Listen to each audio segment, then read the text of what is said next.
నమః శివాయ నమః శివాయ ఓం నమః శివాయ. అయితే ఈ రథసప్తమి వచ్చేలోపు ఈ వీడియో చూస్తే చాలు, ఈ కథలు వింటే చాలు, మీ జీవితం మారిపోతుంది. సూర్య భగవానుడి అనుగ్రహం కలిగి మంచి ఆరోగ్యం సిద్ధిస్తుంది. దోషాలన్నీ కూడా పోతాయి. జన్మ జన్మల పాపాలు పోయి కోటి జన్మల పుణ్యం వస్తుంది. మీకు ఉన్న కష్టాలు బాధలు పోతాయి. ఎంతో పుణ్యం చేసుకున్న వారే రథసప్తమిలోపు ఈ వీడియోను చూడగలుగుతారు. ఎవరైతే రథసప్తమిలోపు ఈ కథలను వినగలుగుతారో వారికి అన్ని శుభాలే జరుగుతాయి. మాఘశుద్ధ సప్తమి సూర్య భగవానుడు పుట్టిన తిథి. సకల జగత్తుకు వెలుగునిచ్చే సూర్యుడు రథాన్ని ఎక్కి తన దిశా నిర్దేశాన్ని మార్చుకునే రోజు. భూమిపై జీవరాశులు సుభిక్షంగా మనగలుగుతున్నారంటే అందుకు కారణం సూర్యుడే. ఈ కారణంగానే భానుడిని కనిపించే దేవుడు అని అంటారు. మన్వంతర ప్రభావంలో మాఘశుద్ధ సప్తమి నాడు సూర్యుడు తొలిసారి రథాన్ని అధిరోహించి భూమిపై అవతరించాడు అని ఉంది. అందుకే రథ సప్తమిని పూజ్యమైన రోజుగా భావిస్తారు. మాఘ సప్తమి నుంచి రానున్న 6 మాసాలు ఉత్తరాయణ పుణ్యకాలంగా పరిగణిస్తారు. జీవకోటికి చలి తొలగించి నూతన ఉత్తేజాన్ని నింపే సూర్య భగవానుడికి కృతజ్ఞతలు తెలిపే పండుగే రథసప్తమి. రథసప్తమి ముందు రోజు రాత్రి ఉపవాసం ఉండి మర్నాడు ఉదయం సూర్యోదయానికి ముందుగానే నిద్రలేచి స్నానం చేయాలి. స్నానం చేసేటప్పుడు మగవారు 7 జిల్లేడు ఆకులు, ఆడవారు 7 చిక్కుడు ఆకులు తలపై భుజాలపై ఉంచుకొని స్నానం చేయాలి. ఇలా స్నానం చేసేటప్పుడు సప్తాస్యములు గల ఓ సప్తమి, నీవు సకల భూతములకు లోకములకు జననివి, సూర్యుడికి తల్లివైన నీకు నమస్కారము అని ఒక నమస్కారం చేసుకోవాలి. రథ సప్తమి రోజు ఆలయాలలో విశేష పూజలు జరుగుతాయి. రథ సప్తమిలోపు సూర్యుడు ఎలా పుట్టాడో తెలిపే ఈ కథను వింటే సకల శుభాలు, అష్టైశ్వర్యాలు, ఆయురారోగ్యాలు సిద్ధిస్తాయి. కశ్యప ప్రజాపతి అదితి దంపతుల ముద్దుల కొడుకు సూర్యుడు. ఆ సమయానికే రాక్షసుల ఆగడాలు హెచ్చు పెరిగాయి. అసురుల ఆట కట్టించగల అపార శక్తివంతుడిని బిడ్డగా ప్రసాదించమని అదితి సౌరశక్తిని ప్రార్థించింది. అలా ప్రార్థించగా గర్భవతి అయింది. పుట్టబోయే కొడుకు కోసం వ్రతాలు ఉపవాసాలు చేస్తున్న అదితిని చూసి కశ్యపుడు ఎగతాళి చేశాడు. బిడ్డని ఆకలితో చంపేస్తావా అని అరిచాడు. ఆ మాటకు తల్లి మనసు గాయపడింది. నిరసనగా తన గర్భాండాన్ని త్యజించింది. ఆమె కడుపులోంచి బయటపడగానే 1,00,000 అగ్నిగోళాల్లా బగబగా మండింది ఆ అండం. ఆ వేడికి సృష్టి అతలాకుతలమైంది. అదితి కశ్యపుల ప్రార్థన తర్వాత ఆ అండం పగిలి అందులోంచి అందమైన పైసవాడు బయటికి వచ్చాడు. ఆ బాలుడే భానుడు. ఆనాడు మాఘశుద్ధ సప్తమి. ఆ సమయాన్నే 7 గుర్రాలు రథాన్ని అధిరోహించి సూర్యుడు వెలుగుల దేవుడిగా బాధ్యతలను స్వీకరించాడు. తన తల్లి కోరిక మేరకు దేవతల శత్రువులైన రాక్షసులను ఓడించినందువల్ల ఆదిత్యుడు అని పిలువబడ్డాడు. సూర్యుని రథమునందు ఒకే చక్రం ఉంటుంది. దీనినే సంవత్సరం అంటారు. ఈ రథమునందు 12 మాసాలు 6 ఋతువులు ఉంటాయి. దీన్నే కాలచక్రం అని కూడా అంటారు. కాబట్టి సూర్యుడు 12 మాసాలలో 12 పేర్లతో ఆరాధించబడతాడు. రథసప్తమికి మరియు జిల్లేడు చెట్టుకు ఉండే సంబంధం వివరించే ఒక చిన్న పురాణ కథను తెలుసుకుందాం. అగ్నిస్వాతులు అనే పండితులు మహానిష్టతో చాలా యజ్ఞాలు చేశారు. ఆ యజ్ఞాలతో పరమాత్మ తృప్తి చెంది వాళ్ళని స్వర్గానికి తీసుకురండని దేవదూతలతో దేవ విమానం పంపించాడు. ఆ సమయంలో యజ్ఞం చివరిలో పూర్ణాహుతి చేస్తున్నారు అగ్నిస్వాతులు. అదే సమయంలో ఆ దేవ విమానం చూసిన సందర్భంలో వారు ఆవునీతితో కూడిన హోమద్రవ్యాన్ని కంగారుగా వేశారు. అయితే ఆ సమయంలో పెద్ద గాలి రావడంతో కొంత వేడివేడి నెయ్యి పక్కనే ఉన్న ఒక మేకపై పడింది. ఆ వేడికి మేక చర్మం ఊడి మరణించింది. అంతేకాదు ఆ మేక ఆత్మ వీరికంటే ముందుగా వెళ్లి దేవ విమానంలో కూర్చుంది. అలా ఉండిపోయిన మేక చర్మం పక్కనే ఉన్న చెట్టుపై పడింది. అప్పటి నుండి ఆ చెట్టు మూలతత్వం మారిపోయి మెత్తటి ఆకులను ధరించిన జిల్లేడు చెట్టుగా మారిపోయింది. అలా జిల్లేడు ఆకు యజ్ఞం అంతం సమయంలో అగ్వదారులు ధరించడంతో పరమ పవిత్రమైంది. అందుకే జిల్లేడు ఆకును ముట్టుకుంటే మేక చర్మంలా మెత్తగా ఉంటుంది. ఇక జరిగిన దానికి అగ్నిస్వాతులు బాధపడ్డారు. అప్పుడు అదే సమయంలో ఆకాశవాణి ఇలా పలికింది, మీరు దుఃఖించాల్సిన పని లేదు. మీరు చేసిన యజ్ఞఫలం ఆ మేకకు కూడా దక్కి ఎంతో దుర్లభమైన స్వర్గప్రాప్తి కలిగింది. ఇక ఈ జిల్లేడు చెట్టు మేక చర్మస్పర్శతో పవిత్రమై అర్కవృక్షంగా అనగా పూజింపదగినదిగా మారిందని పలికింది. ఆ మాటలు విని అగ్నిస్వాతులు ఎంతో సంతోషించారు. ఇది జరిగింది మాఘశుద్ధ సప్తమి తిథి రోజు. అందుకే రథసప్తమి రోజు నెత్తి మీద జిల్లేడు ఆకు పెట్టుకొని సూర్యుడి ప్రీతి కోసం స్నానం చేసేవారికి యజ్ఞఫలం లభిస్తుంది. అంతేకాదు 7 జన్మలలో ఎలాంటి పాపాలు అయినా పోతాయి. అలాంటి వారు స్వర్గలోకంలో శాశ్వత ఆనందాన్ని పొందుతారు.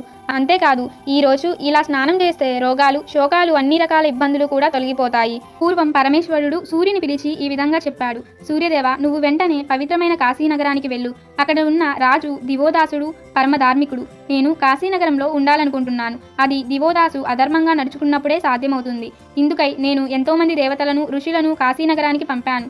వాళ్ళంతా కలిసినప్పటికీ దివోదాసు ధర్మాచరణలో చిన్న మెత్తులోపం కనుక్కోలేకపోయారు. వారి ప్రయత్నాలు నిష్ప్రయోజనం కావడంతో అందరూ తిరిగి వచ్చారు. సూర్య, ఈ సమస్త భూమండలంలోని ప్రాణుల గురించి నీకు బాగా తెలుసు. అందుకే నిన్ను లోకచక్షువు అన్నారు. నా సంకల్ప సిద్ధి కోసం నువ్వు కాశీ నగరానికి వెళ్ళు. దివోదాసుని అధర్మపరునిగా చెయ్యి, కానీ ఆయనను అవమానపరచవద్దు. ఎందుకంటే మంచివారిని అవమానపరిస్తే మనలను పాపాలు చుట్టుకుంటాయి అని శివుడు సూర్యుడితో చెప్పాడు. పరమేశ్వరుని ఆజ్ఞను శిరసావహించిన ఆదిత్యుడు శివుడికి నమస్కరించి కాశీ నగరానికి వెళ్ళాడు. ఆ నగరంలో ఎంతగా గాలించినప్పటికీ సూర్యుడికి అధర్మవర్తనులు ఎంతమాత్రం కనిపించలేదు. అతను అనేక రూపాలను ధరించాడు. అక్కడి ప్రజలను తప్పుద్రోవ పట్టించేందుకై రకరకాల ప్రయత్నాలను చేశాడు. అయినప్పటికీ ప్రజలు ధర్మ మార్గాన్ని వదలట్లేదు. చెప్పాలంటే ఈ లోకంలో స్త్రీ పురుషులకు తలంచినంత మాత్రంలోనే అనేక సౌకర్యాలు కలగవచ్చు, కానీ కాశీ క్షేత్రంలో నివాసము మాత్రం అంత సులభంగా ప్రాప్తించదు. ఇలా కాశీక్షేత్ర ధార్మిక ప్రభావంతో సూర్యుని మనస్సు కూడా కాశీ నివాసానికై ఆరాటపడసాగింది. ఆదిత్యుడు ఆ విధంగా కాశీవాస లోలుడు కావడం వల్ల లోలార్కుడు అనే పేరుతో ప్రసిద్ధమై శివుడు చెప్పిన పనిని మరిచి కాశీ నగరానికి దక్షిణ దిశలో ఉన్న వరుణ అసీ సంగమ ప్రదేశానికి సమీపంలో స్థితుడయ్యాడు. సప్తమి తిథిలో రవియోగంలో ఆ స్వామిని దర్శించుకున్నవారు సమస్త పాపముల నుండి బయటపడతారని ప్రతీతి. ఆదివారం నాడు లోలార్కుని దర్శించుకున్న వారికి ఎటువంటి దుఃఖాలు దరిచేరవు. నరసింహ పురాణంలోని తప్పక వినాల్సిన కథను తెలుసుకుందాం. లక్ష్మీ నరసింహ పురాణం ప్రకారం సూత మహామునిని భరద్వాజ మహర్షి సూర్యుని పుత్రులైన అశ్విని దేవతల గురించి వివరించమని అడగగా సూత మహాముని ఇలా చెప్పడం ప్రారంభించాడు. భరద్వాజ, అదితి మరియు కశ్యపులు పుణ్య దంపతులు. వారి సంతానమే ఆదిత్యుడు. అతనే సూర్యభగవానుడు. సూర్యభగవానుని కాంతికి కటిక చీకట్లో అయినా తొలగాల్సిందే. అంతటి ప్రచండ తేజస్సు గలవాడు సూర్యుడు. సూర్యభగవానుడికి విశ్వకర్మ సంధ్య అనే పేరు గల అందమైన కూతుర్లు ఇచ్చి వివాహం చేశాడు. సంధ్య సూర్యభగవానునితో కాపురం చేస్తుంది, కానీ ఆనందంగా ఉండలేకపోతుంది. ఎందుకంటే సూర్యుని వేడి భరించలేకపోతుంది. ఇలా కొన్ని రోజులు కాపురం చేసి ఇక ఆ వేడి భరించలేక పుట్టింటికి వెళ్ళి వస్తాను అని చెప్పి వెళ్ళిపోయింది. అనుకోకుండా వచ్చిన కూతుర్ని చూసి ఎలా ఉంది నీ కాపురం అని లాలిస్తున్నట్లుగా అడిగాడు విశ్వకర్మ. దానికి సంధ్య కన్నీళ్లు పెట్టుకొని, తండ్రి, నా భర్త అయినటువంటి సూర్యుని వేడి భరించలేకపోతున్నాను. ఏ రోజుకు ఆ రోజు ప్రాణాలకు భయపడి ఇక భరించలేక భయపడి ఇక్కడికి వచ్చాను అని, అందుకు సంతోషించు అని చిరాకుగా చెబుతుంది. దానికి విశ్వకర్మ, సంధ్య చికాకు పడకు. బుద్ధివంతురాలైన భార్య భర్త దగ్గర ఉండటమే మంచిది. అలవారి ఇంట్లోనే స్వర్గమైన నరకమైన కష్టాలు సుఖాలు అనుభవించడమే కాపురం తల్లి. ఏది ఎలా ఉన్నా సతికి పతిసేవయే పరమధర్మం. కాబట్టి వెంటనే ఆయన యొద్దకు వెళ్ళు. నేను త్వరలో వచ్చి ఆయన ప్రతాపాన్ని కొంత తగ్గిస్తాను అని నచ్చచెప్పి అల్లుడి దగ్గరకు పంపుతారు. ఆ విధంగా సంధ్య సూర్యుని తాపాన్ని భరిస్తూ సంసారం జరుపుతూ ఉంది. కొంతకాలానికి వైవస్తుడు, యముడు, యమి అనే 3 పిల్లలు కలిగారు. అప్పటికే సంసారాన్ని మరియు భర్త తాపాన్ని భరించలేక ఇక నా వల్ల కాదు, మా నాన్న వస్తాను అని ఇంకా రాలేదు అని తన శక్తితో అచ్చం తనలాగే ఉండే ఒక స్త్రీని సృష్టించింది. ఆమెకు ఛాయ అనే పేరు పెట్టింది. ఆమెతో సంధ్య ఇలా అంది, నీవు ఆయనకు అనుకూలంగా సంసార జీవితం జరుపుతూ ఉండు. ఈ రహస్యం ఎవ్వరికీ చెప్పకు. పిల్లలు జాగ్రత్త. ఈ క్షణం నుండి నా 3 పిల్లలకు నీవే తల్లివి అని హెచ్చరిస్తుంది. అలా చెప్పిన తరువాత ఎవ్వరికీ చెప్పకుండా పుట్టింటికి వెళ్ళిపోతుంది. విశ్వకర్మ సవ్య ఇంటికి రావడం చూసి, మళ్ళీ వచ్చావా, నీ భర్తతో చెప్పేవచ్చావా అని కోపంగా అడిగాడు. చెప్పలేదు తండ్రి, ఆ సూర్యుని తాపం భరించడం ఇక నా వల్ల కాదు. వస్తాను, వేడి తగ్గిస్తాను అని బలవంతంగా పంపావు. అలా ఉండి 3 పిల్లల్ని కన్నాను. ఇక ఉండలేక వచ్చాను. ఇంకా చెప్పడం కూడానా అని సంధ్య చికాకుగా జవాబు చెప్పింది. దానికి విశ్వకర్మ, నా మాటను అర్థం చేసుకోక తొందరపడి భర్తను వదిలేసి వచ్చావు. రేపు నీ భర్త వచ్చి అడిగితే నేనేం సమాధానం చెప్పాలి? ఇలాంటి తగాదా రాకుండా వెంటనే నీ పతి దగ్గరకు వెళ్ళు. నీ వెనకాలే నేను వస్తాను. వెంటనే వెళ్ళు అని తొందర పెట్టాడు. సంధ్య కోపంతో లేచి వెంటనే బయటకు వచ్చింది. కొంచెం సేపు ఆలోచించి తిన్నగా ఉత్తర కురుదేశం వెళ్ళి ఆడగుర్రంగా మారిపోయి భర్తను ధ్యానించుకుంటూ జీవితం గడపసాగింది. విశ్వకర్మ తన కూతురు భర్త దగ్గరికే వెళ్ళింది అని ఊరుకున్నాడు. ఇక సూర్యుడు ఛాయను సంధ్యలాగే భావించాడు. రూపురేఖలు మొత్తం అచ్చం సంధ్యలాగే ఉండడంతో అనుమానం రాక ఛాయతో కూడా సంసారం సాగించాడు. ఆ విధంగా సూర్యునికి ఛాయకు అనువు, శనిశ్చరుడు, తపతి అనే 3 పిల్లలు పుట్టారు. మొత్తం 6 పిల్లలు పెరిగి పెద్దవారు అవుతున్నారు. క్రమంగా ఛాయ తన పిల్లలపై మమకారం పెంచుకొని సంధ్య సంతతిని పోషించడంలో తేడా చూపించసాగింది.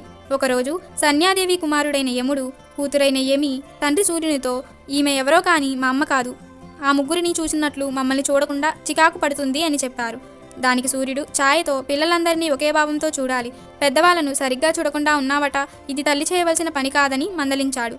సూర్యుడు మందలించినా ఆమెలో ఏ మార్పు రాలేదు. పిల్లల పోషణ విషయంలో వ్యత్యాసం చూపించసాగింది. ఒకరోజు యముడు, యమి రెచ్చిపోయి ఛాయపై గట్టిగా గర్జించి అరిచారు. దానికి ఛాయ, నన్ను మీరు గద్దిస్తారా? దానికి మీకు శిక్ష ఇదేనని యముణ్ణి నువ్వు ప్రేతరాజువి అవుతావని, యమిని యమున పేరుతో నదివి అవుతావని శపించింది. ఆ శాపాలు తెలుసుకున్న సూర్యుడు కోపంతో ఛాయతో ఇలా అంటాడు, నిజం చెప్పు, నీవు నిజంగా నా సన్యవేనా? సంతానం ఎంతటి కష్టాలు పెట్టినా తల్లి తన సంతానం ఉన్నత స్థితిలో ఉండాలనే కోరుకుంటుంది. తల్లి ఎప్పటికీ తన సంతానాన్ని శపించదు. కాబట్టి నీవు నా సన్యవు కావు అని కోపంతో ఛాయాపుత్రులైన శనిని నువ్వు మందవాడివై దురదృష్టి గల పాపగ్రహం అయిపోతావని, తపతిని నీవు తపతి అనే నదిగా అవుతావుగాక అని శపిస్తాడు. ఇక సూర్యుడు శాంతించి తన ధ్యాన మహిమ వల్ల ఇదంతా సంధ్య ఆడిన నాటకమని తెలుసుకొని పురుదేశంలో గుర్రంగా తిరుగుతున్న తన భార్య సంధ్య దగ్గరకు వెళ్ళి తాను కూడా గుర్రంగా మారి అక్కడ వారిద్దరి కలయిక వల్ల వారికి కవలలు పుట్టారు. వారే అశ్విని దేవతలు. ఇదంతా తెలుసుకున్న బ్రహ్మ అక్కడకు వెళ్ళి ఆ అశ్విని కుమారులైన సూర్యుని కుమారులకు దివ్యశక్తులను, దేవతలలో ముఖ్య స్థానాన్ని, యజ్ఞభాగాన్ని ఇచ్చి వెళ్ళిపోయాడు. ఇక అశ్విని దేవతలు స్వర్గానికి వెళ్ళిపోయారు. సూర్యుడు, సంధ్య నిజరూపాలతో తన భవనాలకు వచ్చారు. కొంతకాలం తరువాత సంధ్య తండ్రి వచ్చి సూర్యుని స్తుతించి ప్రసన్నుణ్ణి చేసుకొని ఒక దివ్య చక్రంలో ఉంచి 3 సార్లు తిప్పాడు. అలా తిప్పడం వల్ల సూర్యుని వేడి చాలా వరకు తగ్గిపోయింది. ఇక సంధ్యాదేవి సూర్యమండలంలోనే నిలిచిపోయింది. ఇక ఛాయ సంధ్యలో లీనమై అన్ని ప్రాణులకు నీడగా నిలిచింది అని సూత మహాముని భరద్వాజునికి వివరించాడు. సూర్యునికి సంధ్యకు పుట్టిన బిడ్డలే అశ్విని కుమారులు. వారే తదాస్తు దేవతలు. తదా అంటే ఆ ప్రకారంగా, అస్తు అంటే జరగాల్సిందే అని అర్థం.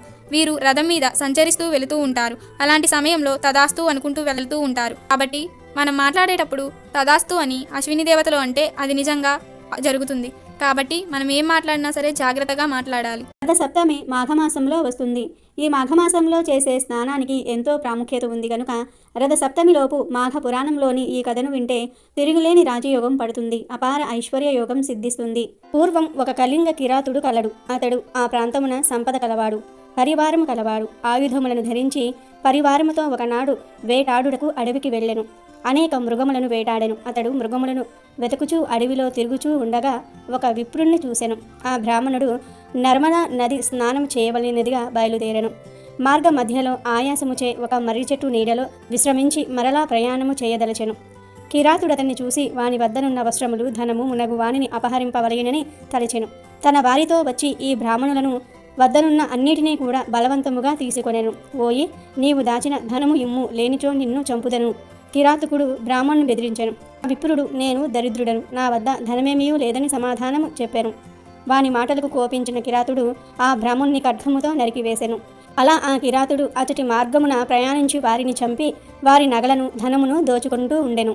అతడు క్రమముగా అరణ్య మార్గమునే కాక పట్టణ మార్గమున ప్రయాణించి వారిని కూడా దోచుకుని చంపుతూ ఉండెను. వానికి ధనమును సంపాదించాలి అనే కోరిక విపరీతముగా పెరిగిపోతూ ఉండెను. ఇట్టి కిరాతకునకు బంగారు నగలను చెయ్యువాడొకడు మిత్రుడుగా ఉండెను. అతడు కూడా కిరాతకుడి వలె క్రూరుడు, వంచనాపరుడు. బంగారపు నగలను చెయ్యుచు దానిలోని బంగారము హరించెడివాడు. కిరాతుడు బాటసారుల నుండి దోచుకున్న నగలను అమ్ముమని స్వర్ణార మిత్రునికి ఇచ్చేవాడు. అతడు నగలమ్మి అందులో కొంత ధనమును తీసుకుని మిగిలిన ధనమును కిరాతకుడికి ఇచ్చెను. వీరికి మరి ఒక శూద్రుడు మిత్రుడుగా ఉండెను. వాని తల్లిను అట్టిదే. భర్త మరణించిన పిమ్మట ఆమె మరింత స్వేచ్ఛ వర్తనురాలయ్యను. ఆ విధముగా ఆ కుటుంబమున కుమారుడు, తల్లి ఇద్దరునూ కూడా కాముకులు, స్వేచ్ఛావర్తనులుగా నుండిరి. వాని తల్లి చీకటిలో కామాంతరై తన విటుడు వచ్చు చోటికి పోయెను. చీకటిగా నున్న ఆ ఇంటికి ఆమె వద్దకు రావలసిన విటుడు రాలేదు. అతడు వచ్చునని ఆమె వానికై వేచి ఉండెను. అచుటకు ఆమె కుమారుడు వ్యభిచారిణి కాముకురాలైనటువంటి తన ఇష్టురాలైన స్త్రీ కొరకు వచ్చెను. చీకటిలో నున్న తల్లి తాను కోరిన ఆమె అనుకునెను. వాని తల్లియు ఆ చీకటిలో వచ్చినది తాను కోరుకున్న వటుడే అనుకునెను. ఈ విధముగా తల్లియు కుమారుడును ఆ చీకటిలో ఒకరినొకరు ఎరుగక తమకు కావలసిన వారే అనుకునిరి. ఫలితముగా వారిద్దరును ఆ చీకటిలో కలిసిరి. సమాగమమైన తరువాత వారిద్దరును ఒకరినొకరు గుర్తించిరి. వాని తల్లి విచారపడెను. కొంతకాలమునకు మరణించి నరకమును చేరి శిక్షలను అనుభవించెను. కుమారుడు మాత్రము నిర్భయముగా నుండెను. పరస్త్రీ వ్యామోహముచే అతడు తన సంపదనంతయు కూడా పోగొట్టుకునెను. నిర్ధనుడై కిరాతుని చేరి వానికి స్నేహితుడయ్యను. కిరాతుడు బ్రాహ్మణుని ధనముకై చెంపినవాడు, సువర్ణకారుడు, నమ్మి ఇచ్చిన నగలలో బంగారమును దొంగిలించువాడు, శూద్రుడు, తల్లితో వ్యభిచరించినవాడు. ఈ ముగ్గురిని బ్రాహ్మణ మిత్రుడొకడు కలడు. అతడు వారితో కలిసి వారితో పాటు పాప కార్యములను చేయుచూ ఉండెను. బ్రాహ్మణుడొకటచేవాడు పురోహిత్యమును కూడా చేయుచూ ఉండెను. వీరి కలియకతో పంచమహాపాపములు ఒక్కచోట చేరినట్లు అయ్యెను. బ్రహ్మజ్ఞానిని చంపినవాడు, కళ్ళు త్రాగుచూ ఉన్నవాడు, క్రూరుడు, బంగారము నపహరించినవాడు, గురుపత్నితో రమించినవాడు, వీరైదుగురును పంచమహాపాతకులు. బ్రాహ్మణుడు కిరాతకుడు పంపగా గ్రామాంతరమునకు పోయెను. అతడు ఆ గ్రామమున సోదరుడైన బ్రాహ్మణునొకరిని చూసెను. ఆ బ్రాహ్మణుని పేరు వీరవ్రతుడు. అతడు రుద్రాక్ష మాలను ధరించెను. లేడి చర్మము దర్భములు చేతబట్టి ఉండెను. గోవింద నామములు పలుకుచు తీర్థయాత్రలు చేయువాడు. కిరాత మిత్రుడైన బ్రాహ్మణుడు వారికి నమస్కరించెను. బ్రాహ్మణ్యమును కోల్పోయి దీనుడై ఉన్న వాణిని చూసి, నీవెవరవు, ఎక్కడికి పోవుచున్నావని అడిగెను. అతడు, నేను బ్రాహ్మణుడను, కిరాతుని వద్ద పనిచెయ్యువాడునని పలికెను. అప్పుడు వీరవ్రతుడు ధ్యానమగ్నుడై ఉండి కనులు తెరిచి ఇట్లనెను, ఓయి, నీవు చేసిన సమస్త పాపములను చెప్పెదను వినుము. నీ యజమాని బ్రహ్మహత్య మునగు పాపములను చేసినవాడు, హింసాపరుడు, వానికి బంగారమును దొంగిలించినవాడు మిత్రుడు, వారికొక శూద్రుడు మిత్రుడు, తల్లితో రమించినవాడు. ఇట్లు పంచమహాపాపములను చేసిన వారితో తిరిగి నీ బ్రహ్మ తేజమును కోల్పోతివి. పాపాత్ములతో మాట్లాడినను, వారిని చూచినను, తాకినను వాడును వారి వలె కూడా పాపాత్ముడు అగును. అట్టి వారితో మాట్లాడగా తప్పనిసరి అయినను దర్భను చేతబట్టి మాట్లాడవలెను. అట్టు చేసిన పాపముండదు. నీ వంటి పాపాత్మల సాంగత్యముచే బ్రాహ్మణత్వమును పోగొట్టుకొని పాపివైతివి. నీతో మాట్లాడరాదు. బ్రహ్మహత్య చేసినవాడు, మద్యపానము చేసినవాడు, గురు తల్ప గమనం చేసినవాడు, బంగారమును దొంగిలించినవాడు, వీరితో స్నేహము చేసినవాడు, వీరెదుగురు పాపులే. ఇటి వారికెంత దూరముగానున్నా అంత మంచిది అని వీరవ్రతుడు నిస్సంకులునితో అనగా బ్రాహ్మణునితో పలికి మిన్ననుకుంచెను. నిస్సంకులుడు వీరవ్రతుని మాటలను విని భయపడెను. జ్ఞాని, నన్ను దయతో రక్షింపుము. నాకీ భయంకర పాపము నుండి విముక్తి ఎట్లు కలుగును? సర్వపాపహరణ క్షమమైన ప్రాయశ్చిత్తమును తెలుపుమని వీరవ్రతుణ్ణి ప్రార్థించెను. వాని మాటలను విని దయాళులైన వీరవ్రతుడు ప్రాయశ్చిత్తమును ఇట్లు చెప్పెను. నిత్యము నీవు చేసిన పాపములను చెప్పుచూ తీర్థయాత్రలను 12 సంవత్సరముల పాటు చెయ్యము. ప్రతి ఇంటను బిచ్చమెత్తుకొని ఆ బిచ్చమును తినుము. ప్రతి మాఘమాసమున ప్రయాగ క్షేత్రమున ప్రాతకాల స్నానము చేసి మాధవుని దర్శింపుము. ప్రయాగ స్మరణనే ముక్తి కలుగును. మాఘ స్నానము చేసినచో వచ్చు పుణ్యమును చెప్పజాలను. ఎంతటి పాపాత్ముడైనను మాఘమాసమున ప్రయాగలో స్నానము చేసినచో వాని పాపములు పోవును. కావున 12 సంవత్సరములు పూర్తిగా గాని సంవత్సరము పాటు గాని ప్రయాగ మాఘ స్నానమును ఆచరింపుము. ఆవు తినగా మిగిలిన బియ్యమును వండుకుని తినుము. ఈ ప్రకారముగా 1 మాసము చేయుము అని అనెను. నిశ్చలుడు అట్లేనని అంగీకరించెను. తన మిత్రులైన కిరాతుకులకు కూడా ప్రాయశ్చిత్తమును చెప్పమని కోరుకొనెను. వీరవ్రతుడు వాని మాటలకు సంతోషించి, నీకు చెప్పిన ప్రాయశ్చిత్తమే వారిని కూడా ఆచరింపమని చెప్పాను. నిస్సంకులుడు వీరవ్రతునికి నమస్కరించి 12 సంవత్సరాల ప్రాయశ్చిత్తమును చేసుకున్న తర్వాత నాకు ధర్మమును ఉపదేశించమని అడిగాను. ఆ ధర్మమునప్పుడు చెప్పెదను పొమ్మని వీరవ్రతుడు నిశ్చలుడితో పలికెను. నిశ్చలంకుడు కళింగ కిరాతకుడు మిగిలిన వారి వద్దకు పోయి వీరవ్రతుడు చెప్పిన మాటలను వారికి చెప్పాను.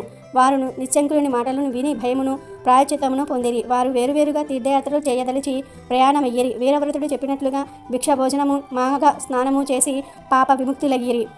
నిశ్చంకులుడు వ్రతమును పాటించుచు తీర్థయాత్రలు చేయుచు కాశీనగరము చేరి కొంతకాలముండి తర్వాత ప్రయాగకు పోయి మాఘమాస వ్రతము ఆచరించెను. అన్ని తీర్థముల స్నానము ప్రయాగ స్నానము నిశ్చలుడు వీరవ్రతుడు చెప్పినట్లు 12 సంవత్సరములు ప్రాయశ్చిత్తమును ఆచరించెను. ఆ తర్వాత నిశ్చంకులుడు పాప విముక్తుడై వీరవ్రతుని వెతుక్కుంటూ నైమిని హర్షమునకు పోయి వీరవ్రతునికి నమస్కరించి ఇట్లు పలికెను. వీరవ్రతుడు తనకు నమస్కరించిన నిశ్చలుని లేవనెత్తెను. ప్రేమతో కుశలము అడిగెను. 2 గడియలు ఆలోచించి ఇట్లనెను, ఓయి, నీ పాపమంతయు కూడా పోయినది. ప్రయాగ స్నానముచే దుష్ట సాంగత్య జనిత దోషములు కూడా పోయినవి. నీవిప్పుడు బ్రహ్మ తేజస్సుతో ఉన్నావు. మంత్ర పూతమగు జలముతో 3 దినములు స్నానము చేయుదును. నిరాహారముగా నీవి 3 దినములు ఉండును. అప్పుడు నీవు మరింత పవిత్రుడు కాగలవు. నిస్సంకులునిచే మంత్రజలమున స్నానము 3 దినములు చేయించెను. నిస్సంకులుడు వీరవ్రతుడు చెప్పినట్లు నిరాహారుడై ఉండెను. వీరవ్రతుడు నిస్సంకులుడుకు ఇట్లు ఉపదేశించెను, ఓయి, నిరంతరము సంతోషముగా ఉండు. వేద మార్గమును అతిక్రమించకు. శాస్త్రం అనుసరించి కార్యములను ఆచరించు. వివాహము చేసుకొని గృహస్థ ధర్మమును ఆచరింపుము. ప్రాణహింసను మానుము. సనాతన ధర్మమును పాటింపుము. సజ్జనులను సేవింపుము. సంధ్యావందనము మునగు నిత్య కర్మలను మానకుము. ఇంద్రియ నిగ్రహమును కలిగి ఉండును. హరుని పూజింపుము. ఇతరుల అపరాధమును చెప్పకుము. ఇతరుల వృద్ధిని చూసి విచారించకు. పరస్త్రీలను తల్లివలే చూడుము. చదివిన వేదములను మరువకుము. అతిథులను అవమానింపకుము. పితృదినమున శ్రాద్ధమును మానకుము. చాడీలను చెప్పకము. ఇతిహాస పురాణములను వేదాంగములను పరిశీలించుము. సిగ్గును విడిచి హరినామ స్మరణ హరినామ కీర్తన చెయ్యము. పెద్దలు చెప్పిన త్రిపుండ ధారణము చెయ్యము. రుద్రాక్షమాలను ధరించి రుద్ర సూక్తముతో శివుణ్ణి అర్పింపుము. తులసిమాలను ధరించి తులసి దళములతో లక్ష్మీ నారాయణ బిల్వపత్రములతో శివుణ్ణి అర్చించుము. హరిపాద తీర్థమును సేవింపుము. వేదనమును భుజింపుము. యతీశ్వరులను గౌరవించుము. తల్లిదండ్రులను సేవించుము. నియమముతో మంత్రానుష్ఠానం చెయ్యము. కామక్రోధాది శత్రువులను జయింపుము. మాఘ స్నానమును మానకము. మనసు నదుపులో నుంచుకొనుము, చిత్తశుద్ధితో వ్రతమాచరించుము అని చెప్పాను అని వీరవ్రతుడు నిశ్చలంకుడు ధర్మ ప్రసక్తిని ఆచరణ విధానమును చెప్పాను. నిశ్చంకులుడు వీరవ్రతుని పాదాలకు నమస్కరించెను. గురువు అనుమతి పొంది మరలా కాశీ నగరమునికి పోయెను. గృహస్థాశ్రమును స్వీకరించి వీరవ్రతుడు చెప్పిన ధర్మములను పాటించెను. మాఘ స్నానమును ప్రతి సంవత్సరము చేస్తూ ఉండెను. అనేక భోగములను పుత్ర పౌత్రాలను పొంది సుఖముగా నుండెను. తరువాత మరణించి ముక్తిని పొందెను. ఒకసారి శివుడు పార్వతీదేవికి మాఘమాస మహత్యమును గురించి ఇలా చెప్పసాగాడు. ఒకనాడు గౌతమ మహర్షి తన శిష్యులతో కలిసి తీర్థయాత్రలు చేయుటకై ఉత్తర దిక్కుకు బయలుదేరాడు. వారు అనేక పుణ్య నదులలో స్నానములు చేయుచు ప్రసిద్ధ క్షేత్రములను దర్శించుచు మార్గముందున ముని పొంగవులతో ఇష్టాగోష్ఠులు జరిపించుకొనుచూ ఉన్నారు. అప్పటికి మాఘమాసము ప్రవేశించటం వలన కృష్ణానదిలో స్నానము చేయవలసినదిగా ఆ ప్రాంతమునకు వచ్చి విడిది చేసిరి. గౌతమ ముని తన శిష్యునితో కలిసి కృష్ణానదిలో సూర్యోదయ సమయంలో స్నానం చేసి తీరమున ఉన్న ఒక రావి చెట్టు వద్దకు వచ్చి శ్లోకాన్ని ఈ విధంగా చదివాడు. మూలతో బ్రహ్మ రూపాయ, మధ్యతో విష్ణు రూపిణే, అగ్రయే శివ రూపాయ, వృక్షరాజయతే నమః అని రావి చెట్టుకు నమస్కరించి ఆ చెట్టు మొదట ఆసీనులై శ్రీహరిని విధి యుక్తముగా పూజించిరి. ఆ తరువాత శిష్యులందరికీ కూడా మాఘమాస ప్రభావమును వివరించారు. ఈ విధంగా ప్రతి దినము కూడా ఆచరించుతూ ఉండగా ఒకరోజు ఆ చెట్టు మొదట మండపము ఏర్పరిచి ముగ్గులు వేసి బొట్లు పెట్టి మామిడాకు తోరణాలు కట్టి అలంకరించుకున్నారు. ఆ మండపము మధ్యలో శ్రీహరి చిత్రపటం ఉంచి పూజించినారు. ఆ విధంగా పూజించుచున్న సమయంలో ఒక ఆడకుక్క అక్కడికి వచ్చి భగవంతుడికి చేయుచున్న పూజా విధానమంతయు కూడా రెప్ప వాల్చకుండా దీక్షతో చూచుచు ఆ రావి చెట్టునకు ఎదురుగా కూర్చుని ఉండెను. శిష్యులు వారి వద్దనున్న దండముతో దానిని బెదిరించిరి. ఆ కుక్క అచటి నుండి లేచి ఉత్తర దిశ వైపు మళ్ళీ మరలా తూర్పు తిరిగి ఆ వైపు నుండి దక్షిణ దిశకు కడలి మరలా యథాప్రకారము పడమటి దిశలోనే కూర్చుండెను. శిష్యులు మరలా బెదిరించిరి. ముందు చేసినట్లే కుక్క రెండవసారి కూడా ఆ మండపం చుట్టూ తిరిగి వచ్చెను. ఆ మండపం చుట్టూ ప్రదక్షిణ చేయటం వలన అది మాఘమాసము కావటం వలన వెంటనే ఆ కుక్క రూపము వదిలి ఒక రాజుగా మారిపోయాడు. ఆ రాజు సకల ఆభరణాలు ధరించిన వాడే మునుల ఎదుట నిలబడి మునులందరికీ కూడా నమస్కరించెను. అక్కడ ఉన్న ఆ కుక్క రాజుగా మారిపోవుట చూసిన మునులు గౌతమ మహర్షి కూడా ఆశ్చర్యం పొందారు. ఓయి, నీవెవరవు? నీవిట్లు మారుటకు కారణమేమి అని గౌతముడు ప్రశ్నించాడు. ముని చంద్రమ, నేను కళింగరాజును. మాది చంద్రవంశం. నా పేరు జయచంద్రుడు. నాకు అన్ని విద్యల యందు ప్రాముణ్యం గలదు. నా దేశ ప్రజలను ధర్మ మార్గమున పరిపాలన చేయుచూ ఉన్నాను. దాన ధర్మములంటే నాకు అతి ప్రేమ. నేను అనేక దానాలు చేసి ఉంటిని. గోవు, భూమి, హిరణ్య సాల గ్రామదానాలు కూడా చేసి ఉన్నాను. ఎక్కువగా అన్నదానం, తిలదానం చేసి ఉన్నాను. అనేక ప్రాంతములలో చెరువులు త్రవ్వించి ఉన్నాను. నూతులు త్రవ్వించి బాటసారులకు నీడనిచ్చు నిమిత్తం అన్న సత్రములు, మంచినీటి చలివేంద్రములు, మరెన్నో పుణ్యకార్యాలు చేసి ఉన్నాను. అనేక దేవాలయాలను నిర్మించి దైవ విగ్రహాలను ప్రతిష్ఠించినాను. సద్బ్రాహ్మణుల చేత వేదాలు చదువు పండితుల చేత ఎన్నో క్రతువులు చేయించి ఉన్నాను. పురాణాలలో ఉన్న అన్ని ధర్మాలను చేసి ఉన్నాను. కానీ నేనిలా కుక్కనయ్యాను. దానికి కారణం లేకపోలేదు. ఆ కారణం కూడా మీకు తెలియపరుస్తాను వినుడు అని ఇలా చెప్పటం మొదలుపెట్టాడు. ఒకానొక దినమున ఒక ముని పొంగవుడు గొప్ప యజ్ఞం ఒకటి తలపెట్టాడు. యజ్ఞం చెయ్యాలంటే సామాన్య విషయం కాదు కదా. దానికి కావలసిన ధన వస్తు సముదాయం చాలా కావలను. కనుక ఆ ముని పొంగవుడు నా వద్దకు వచ్చి అర్థించెను. మునోత్తముడు వచ్చిన వెంటనే ఎదురేగి కాళ్ళు కడిగి ఆ నీళ్లు నా శిరస్సుపై చల్లుకొని కుశల ప్రశ్నలు అడిగితిని. ముని కూడా మిక్కిలి సంతసించి, రాజా, నీకు గుప్త విషయములు తెలియజేయుదును. ఈ మాసంలో మకర రాశి యందు సూర్యుడు ప్రవేశించును. ఆ దినము సూర్యోదయం అయిన తర్వాత నీవు స్నానం చేసి భక్తి శ్రద్ధలతో మాఘమాస మహత్యము చదువుట గాని లేక వినుట గాని చెయ్యుము. దాని వలన నీకు వైకుంఠ ప్రాప్తి కలుగును. అంతేకాక అశ్వమేధయాగం చేసిన ఎడల ఎంతటి ఫలితము కలుగునో అంతటి ఫలము గాని, తీర్థ స్నానాలు చేయగా వచ్చిన ఫలము గాని, లేక దాన పుణ్యములు అనగా పంచయాగాలు చేసినంత పుణ్యములు అనగా పంచయాగాలు చేసినంత ఫలము గాని పొందగలవు. మాఘ శుద్ధ సప్తమి ఆదివారం వచ్చినప్పుడు కానీ, దశమి ఆదివారం వచ్చినప్పుడు కానీ ఉదయమే స్నానం చేసినను మరియు మాఘ పౌర్ణమి రోజు ఉదయమున స్నానం చేసినచో మానవుడు ఎటువంటి పాపములనైనను సరే విడవగలడు. ఒకవేళ ఇతర జాతుల వారైనను మాఘమాసం అంతటా నిష్ఠతో నదీ స్నానం ఆచరించి దాన ధర్మాలు మాఘ పురాణము పఠించినను లేక వినను మరుజన్మలో బ్రాహ్మణుడై జన్మించను అని ఆ మునివర్యుడు నాతో చెప్పగా నేను అతనిని అవమానించినట్లుగా మాట్లాడి ఇట్లాంటిని. అయ్యా ముని సప్తమ, మీరు పలికిన విషయములు నాకు తెలియను. అవన్నీయు బూటకములు. వాటిని నేను యథార్థములని అంగీకరింపను. ఏవో అతిశయోక్తులు తప్ప మరొక్కటి కాదు. నేను మాఘ స్నానములు చేయుటగాని, దాన పుణ్యాదులు చేయుటగాని, పూజ నమస్కారములు ఆచరించుటగాని చెయ్యను. చలి దినములలో చన్నీళ్లు స్నానములు చేయుట ఎంత కష్టము.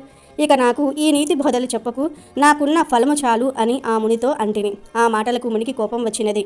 ముఖం చిట్లించుకొని, సరే నేను చెప్పవలసినది చెప్పితిని, అది నా ధర్మము అని యజ్ఞమునకు కావలసిన ధనమును తీసుకోకుండా వెళ్ళిపోయినాడు. అంతటి నేను ఆ ముని చేతులు బట్టి బ్రతిమిలాడగా ఎట్టకేలకు ముని అంగీకరించి ధనము తీసుకుని పోయెను.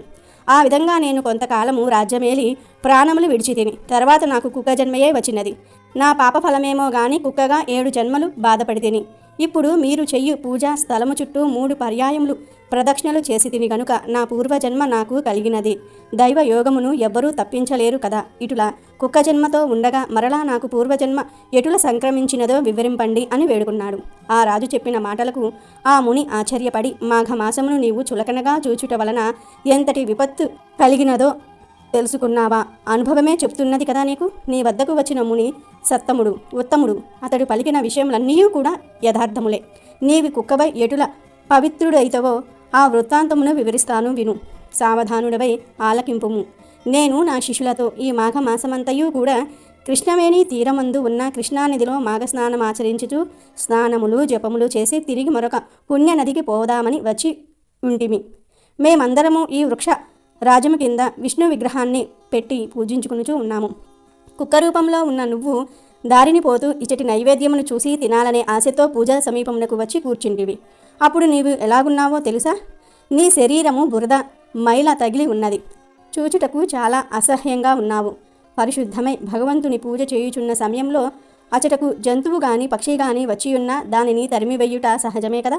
నీవు అసహ్యంగా ఉన్నందున శిష్యులు నిన్ను తపోదండంతో తరిమిరి. నైవేద్యం తినాలనే ఆశతో ఈ మండపం చుట్టూ తిరిగి యథాస్థానమునకు వచ్చి కూర్చుంటివి. మరల నా శిష్యులు నిన్ను కొట్టబోవుటచే తిరిగి మళ్ళీ వచ్చి ఉన్నావు. అట్లు 3 పర్యాయములు తిరుగుటచే భగవంతుడు నీ రూపమును మార్చి నిజ రూపమును ప్రసాదించినాడు. అనగా మాఘమాస ఫలం భగవంతుని మండపం చుట్టూ తిరగటం వలన పునర్జన్మ వచ్చిందన్నమాట. ఇక మాఘమాసమంతయు నదిలో స్నానం చేసి భగవంతుణ్ణి ధ్యానించి పురాణ పఠనం చేసినచో ఎంతటి ఫలం వచ్చునో ఊహించుకొనుము అని గౌతమ ఋషి చెప్పగా రాజు మిగులు సంతోషించి గౌతమ ఋషికి అతని పరివారం అంతటికీ కూడా నమస్కరించినాడు. కాబట్టి మాఘమాసం ఎంతో విశేషమైనది. ఈ మాసంలో కనీసం ఒక్కసారి అయినా సరే మాఘ స్నానం చేస్తే సకల పాపాలు పోతాయి, ఎంతో పుణ్యం కలుగుతుంది అని శివుడు పార్వతీదేవికి మాఘమాస మహత్యమును వివరించినాడు. కనుక రథసప్తమిలోపు ఈ వీడియో చూస్తే చాలు, ఈ కథలు వింటే చాలు. మీ జీవితం మారిపోతుంది. సూర్య భగవానుడి అనుగ్రహం కలిగి మంచి ఆరోగ్యం సిద్ధిస్తుంది. దోషాలన్నీ కూడా పోతాయి. జన్మజన్మల పాపాలు పోయి కోటి జన్మల పుణ్యం వస్తుంది. మీకు ఉన్న కష్టాలు బాధలు పోతాయి. ఎంతో పుణ్యం చేసుకున్న వారే రథసప్తమిలోపు ఈ వీడియోను చూడగలుగుతారు.